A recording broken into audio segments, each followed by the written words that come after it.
Pasar lagi bergejolak banget ya, rasanya informasi itu datang dari semua arah.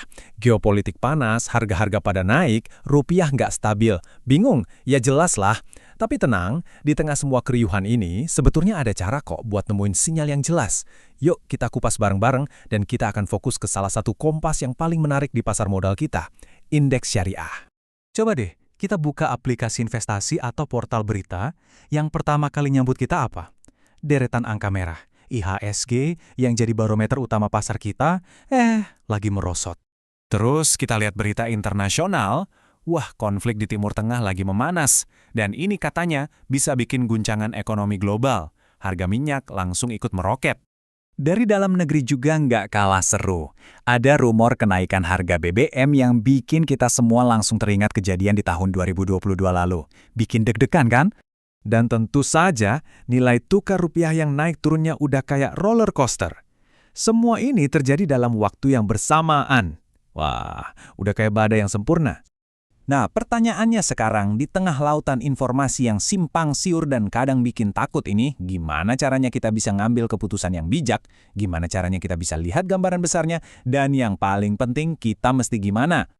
Oke, tenang. Kita akan urai satu persatu. Kita mulai dulu dari kenapa sih pasar bisa bergejolak kayak gini? Terus, kita akan bedah alat penting yang namanya indeks saham. Dan kita dalami lagi sepupunya yang unik, yaitu indeks syariah. Habis itu, kita lihat apa aja sih yang sebetulnya bikin harga saham naik turun, dan kita tutup dengan pesan penting supaya kita bisa tetap waras dan jadi investor cerdas. Oke, mari kita mulai. Kita ubah semua kebisingan tadi menjadi sinyal yang bisa kita pahami. Alat pertama yang kita butuhkan adalah indeks pasar saham. Jadi apa sih indeks saham itu? Gampangnya gini deh, bayangin ini tuh kayak termometernya pasar. Daripada kita pusing ngukur suhu setiap saham satu persatu, indeks ngasih kita satu angka yang mewakili suhu rata-rata dari sekelompok saham unggulan. Kalau indeksnya hijau alias naik, artinya pasar lagi hangat. Sebaliknya, kalau merah, ya pasar lagi demam. Nah, yang menarik kalau kita lihat data ini adalah pasar itu ternyata nggak cuma satu warna loh. Coba lihat, ada IHSG yang mewakili seluruh pasar. Ada LQ45 yang isinya itu kayak tim intinya 45 saham paling lincah. Dan ada ISSI atau Indeks Saham Syariah Indonesia. Perhatiin deh, persentasi penurunannya beda-beda. Masing-masing indeks ini seolah-olah cerita kisah yang sedikit berbeda tentang gimana segmen pasar tertentu merespon gejolak yang sama. Sekarang kita masuk ke menu utama kita nih, indeks syariah. Ini bukan cuma soal angka loh, tapi juga soal gimana caranya berinvestasi yang sejalan sama prinsip. Mungkin teman-teman ada yang nanya, apa sih yang bikin sekelompok saham itu bisa dapat label syariah dan dikelompokkan dalam indeksnya sendiri? Emang bedanya apa sama yang lain? Poin kuncinya adalah seleksi ketat. Bayangin aja ada sebuah saringan atau filter raksasa gitu ya. Nah, indeks saham syariah ini cuma meloloskan saham dari perusahaan yang bisnis dan kondisi keuangannya itu sesuai dengan prinsip-prinsip syariah. Artinya, nggak semua saham bisa masuk ke dalam keranjang spesial ini. Nah, isi saringan tadi itu apa aja? Pertama, pilar anti riba. Artinya, rasio utang berbasis bunga perusahaan dibanding total asetnya itu nggak boleh lebih dari batas tertentu, yaitu 45%. Kedua, bisnisnya wajib halal. Jadi udah pasti tuh saham perusahaan rokok, minuman beralkohol, atau perbankan konvensional otomatis nggak bakal lolos. Ketiga, bebas dari spekulasi berlebihan atau gorar. Jadi transaksinya harus jelas. Dan semua ini diawasi secara berkala loh sama Dewan Syariah Nasional. Dan inilah hasilnya di Bursa Efek Indonesia, ISSI.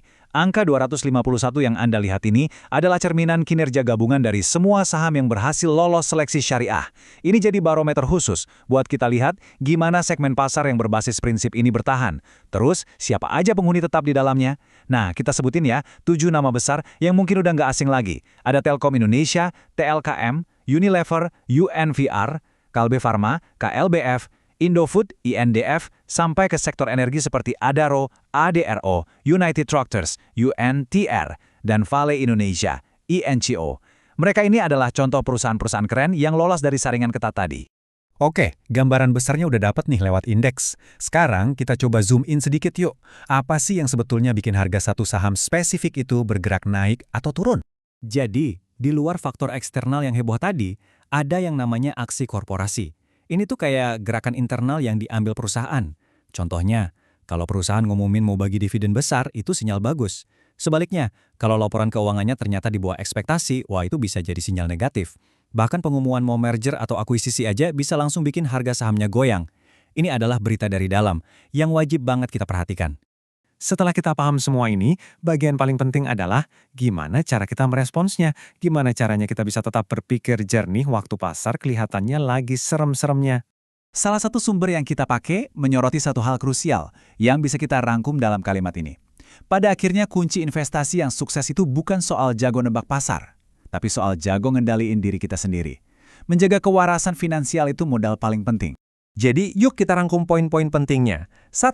Pasar naik turun itu wajar. Jangan panik. 2. Indeks, termasuk indeks syariah, itu adalah kompas kita buat navigasi. 3. Perhatikan aksi korporasi untuk tahu cerita di balik harga saham. Dan yang paling penting, ingat ini ya, pengetahuan yang kita bahas hari ini adalah perisai terbaik Anda. Literasi keuangan adalah kunci untuk tetap tenang dan mengambil keputusan yang cerdas, bukan keputusan yang panik. Nah, sekarang bolanya ada di tangan Anda. Setelah paham semua ini, pertanyaannya bukan lagi, duh, pasar turun nih, aku harus ngapain? Tapi lebih ke, aku ini tipe investor seperti apa? Apakah aku cuma cari cuan, atau aku juga cari investasi yang sejalan dengan prinsip-prinsipku? Jawaban dari pertanyaan itulah yang akan menjadi strategi terbaik untuk Anda.